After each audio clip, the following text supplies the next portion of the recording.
Tyler Hero hambog daw at palaging nang tatrash talk. Pagkatapos ng pangyayaring sinuntok siya ni Bam Adebayo mga idol ay marami na nga po ang nagsilabasang mga impormasyon patungkol kay Hero at kung ano siya bilang isang malalaro sa loob ng court. Ayon mismo sa mga anonymous NBA player, itong si Hero daw ay cocky player, yung parabang hambog, yung parabang mataas ang tingin sa kanyang sarili, yung tipong nagsisiga-sigaan sa kanto pero sa laban ay duwag naman pala. Ganyan inihambing ng mga kapwa NBA player itong si Tyler Hero mga idol.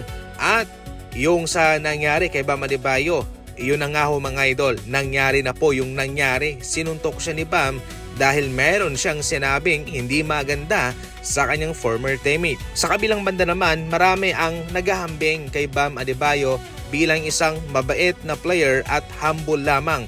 Kaya kung nangyaring sinuntok niya itong si Tyler Hero, tsak na mayroon siyang ginawa, mayroon siyang sinabi na hindi talaga nagustuhan ni Bam. Sa ngayon mga idol na nasa Milwaukee Bucks na si Hero, na nasa kanilang conference pa rin naman, aba syempre, yan lamang ho'y magdaragdag bilang pang-hype sa kanilang tapatan at paniguradong magpapang-abot muli ang dalawang ito.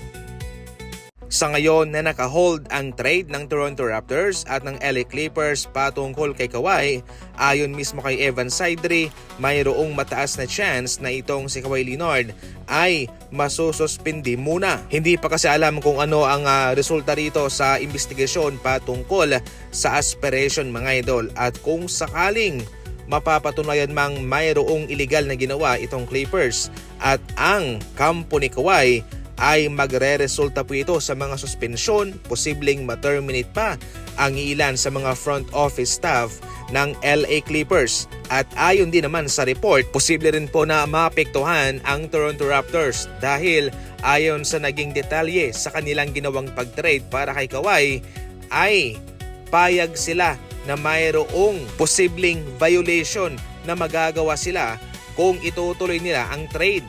So, bale, mayroon na pong warning galing sa NBA mga idol, pero ginawa pa rin po ng Toronto Raptors. So, marami rito ang nag-aabang kung ano ang kakalabasan ng investigasyong ito. At ang labis pong maapektuhan dito ay ang Clippers at itong si Kawhi. Pwedeng ipawalang bisa ng NBA ang kanyang kontrata, babawian siya ng pera, at pwedeng masuspende sa mahabang panahon.